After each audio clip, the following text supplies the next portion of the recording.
Bonjour à toutes et à tous et bienvenue dans ce gameplay fun avec Sony comme invité. Il jouera Lure-Dragon et moi je jouerai Ezuri. Il se demandait comment fonctionnait Ezuri et donc on a fait une petite partie vraiment pour le fun, pour tester tout ça. Son Lure-Dragon il n'est pas complètement optimisé, il a beaucoup de Trium qui arrivent engagés et pas les Bilands mais il a des Ravland. Donc voilà, il n'est pas parfait et moi mon deck, de toute façon il est plus joué parce que ça ne marche plus vraiment.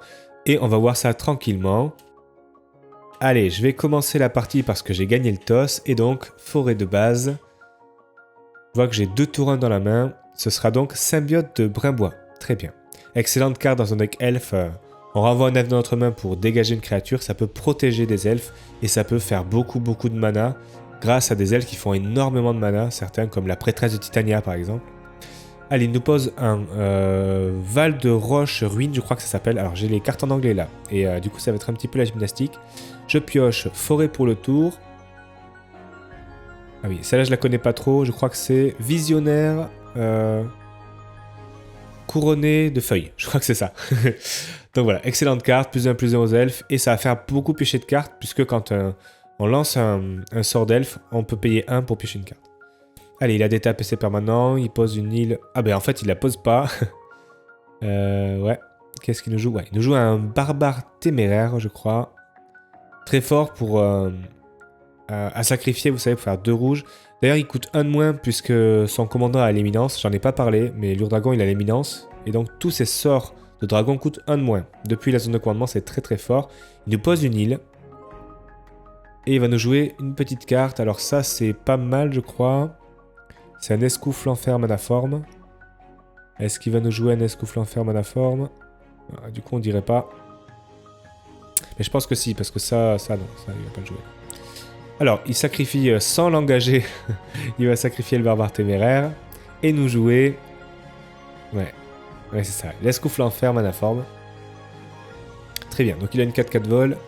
À moi, donc je pioche une carte. Je vais poser une forêt pour le tour. Et là, poser... un elfe. De toute façon, je crois que j'ai que 2 cartes qui ne sont pas des elfes. Et il y en a une des 2 qui est déjà là. Et l'autre, c'est un behemoth caveur de cratère. Donc, allez, on va poser Tribu du Lianovar. Pour 3. Très bien. Donc là, il est 4/4. Et il fait 3 mana en l'engageant. C'est très fort.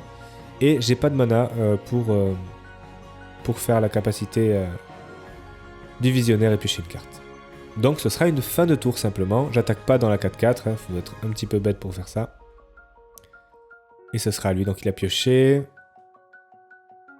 Qu'est-ce qu'il va nous jouer? Ah mais je me rappelle de cette partie, c'est vrai. En fait, il va nous jouer rien du tout, parce que là, vous voyez dans sa main, il n'y a pas de terrain, quoi. Donc ça va être un peu compliqué. En plus, il a qu'un rouge. Ouais, c'est vraiment la fin des haricots, là. Il nous attaque avec l'escoufle en fer. Et on va donc prendre 4 petites blessures. Hop. Allez. Je vais jouer un... Non, je vais attaquer, je crois, ouais. Je vais attaquer pour 2 points. Oui, parce que c'est les autres elfes qui gagnent +1/+1. Donc, le visionnaire ne gagne pas le bonus. Et donc, je mets 2 avec le symbiote et le visionnaire. Je pose un pavillon de Brimbois. C'est une excellente carte dans cette situation parce que là, je vais faire vraiment beaucoup de mana. Je fais 3 mana. Et avec 1 mana, j'active la capacité du pavillon pour dégager la tribu de Lianovar. Et donc, j'ai 2 mana en pool. Je vais rengager la tribu de Lianovar pour faire 3 autres mana, donc j'aurai 5 normalement. Voilà. Lancer un chuchoteur de bête. Il me reste 1 mana, et donc quand je le lance, je vais payer 1 mana pour piocher une carte.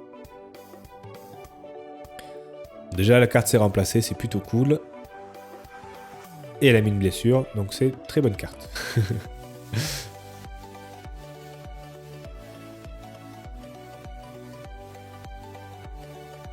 Ensuite, je lance un elfe de la charmille.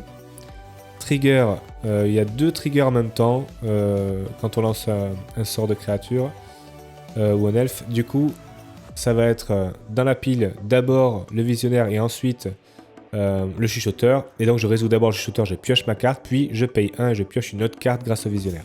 Voilà. Ensuite, je le renvoie dans ma main pour dégager l'attribut de Lianovar grâce au symbiote de Brimbois. Et donc je vais refaire 3 mana et repiocher des cartes et rejouer des... Ça va être très très fort. Hein. Allez, on fait 3 mana, je vais jouer un maître de guerre elfe, je crois que ça s'appelle comme ça. Donc là, pareil, les triggers sont dans la pile. D'abord, je pioche ma carte pour le shooter. Et ensuite, est-ce que je paye? Je ne sais pas. Peut-être pas. Non, je paye pas. Et ensuite, pour 1, je vais jouer un Ranger Kyrione. Donc là, j'ai plus de mana en pool. Vous avez les 3, j'ai dépensé pour les 2 cartes. Je vais renvoyer une forêt dans ma main pour dégager l'attribut de Lianovar. Alors oui, c'était en réponse au trigger du maître de guerre elfe. Ouais. Alors il n'y a pas de raison, mais je l'ai annoncé et en fait j'ai continué. Je me suis dit allez, en réponse je fais ça. Peu importe. De toute façon je joue pas beaucoup le deck, donc il se pourrait que j'ai oublié des trucs. On refait 3 mana. Et donc elfe de la charmille.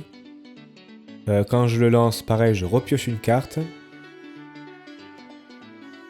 Et pour finir, Elf Moqueur, je crois, je pioche une carte. Et je devrais normalement payer 1 pour piocher une autre carte. Mais je crois que j'ai déjà cette carte en main et que de toute façon, là, je suis vraiment un peu trop en avance.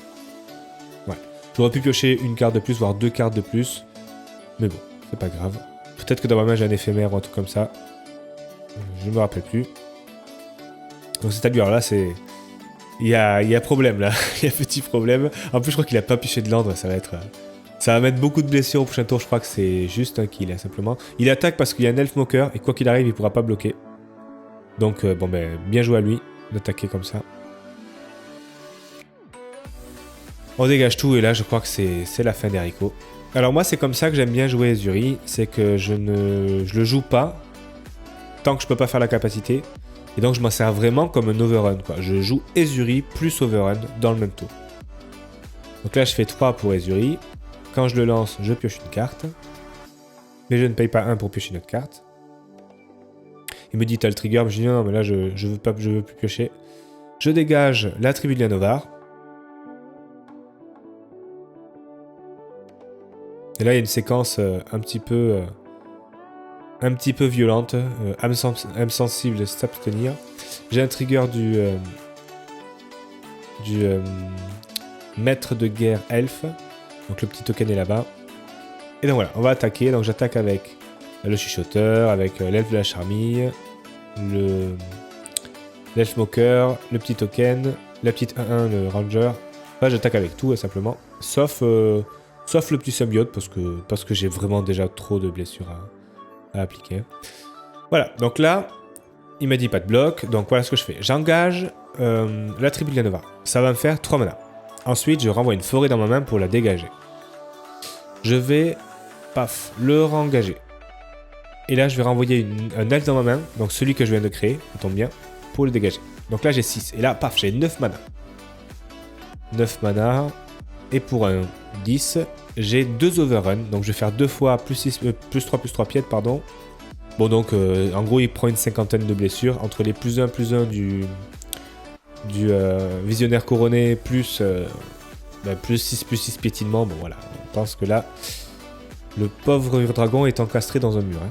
Bon voilà, donc cette partie, bon pas de surprise, quand on fait une manaless, n'importe quel deck c'est fort. Et on va passer à la partie suivante. Et donc il va commencer en nous posant un Bard Xander. Allez, je pioche une carte, forêt, et tiens, Ranger Kyrione. C'est une très très bonne carte. À lui, donc il va poser engager un Triomphe de Savaille. Et ce sera pour lui une fin de tour. Allez, je dégage de pioche, pose une petite forêt, pour le plaisir. Et donc, prêtresse de Titania, alors là c'est très très très violent. S'il n'a pas de quoi la gérer, ça peut être une fin de partie là. La prêtresse de Titania fait tellement de mana dans ce jeu. En plus, si lui posait un elfe, alors toutes les versions de Dragon ne jouent pas des elfes, mais il y en a certains qui jouent quelques elfes.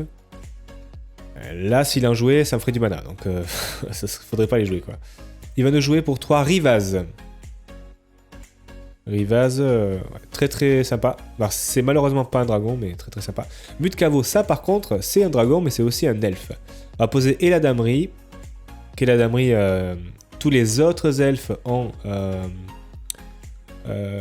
peuvent pas être cible de sorts, et les elfes ont traversé les forêts. Je crois que lui-même n'a pas la traversée des forêts non plus. Il faut regarder, il y a un errata.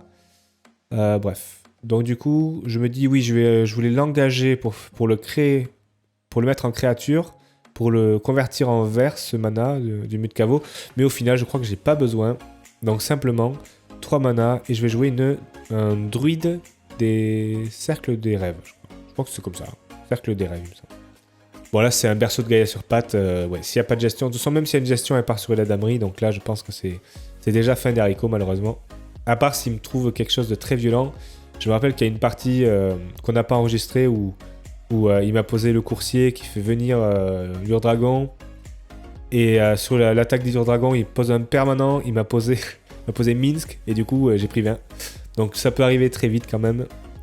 Mais là, il nous joue le muraliste draconique. Alors ça, par contre, c'est quand il meurt, il va chercher un dragon. Mais malheureusement, pour lui, ça va pas l'aider. Je crois que là, il est mort. Hein. Ouais, parce que... Bon, il faut qu'il attaque, parce que... Manifestement, j'ai traversé les forêts. Donc, il pourra pas bloquer.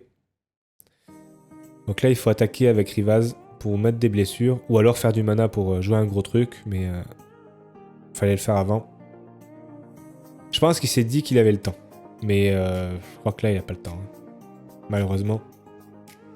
Là, je calcule, mais si je pose Ezuri, je fais du mana. Je crois que je peux lui mettre que 14. Ah oui, du coup, il sera à 4. Moi, je crois. Allez, c'est parti. Donc là, j'anime le Mutcavo pour faire du vert et aussi peut-être pour attaquer avec. On va voir. On va engager une des créatures. Là, ça va être très compliqué pour moi. Il faut que je calcule. Alors... Druide du cercle des rêves fait 5 mana. Ok. En même temps, que ce soit le druide ou la prêtresse, c'est pareil. Ça fera 5 mana, puisque bon... C'est par rapport au nombre de créatures, mais j'ai que des elfes, donc... elle fera toujours autant.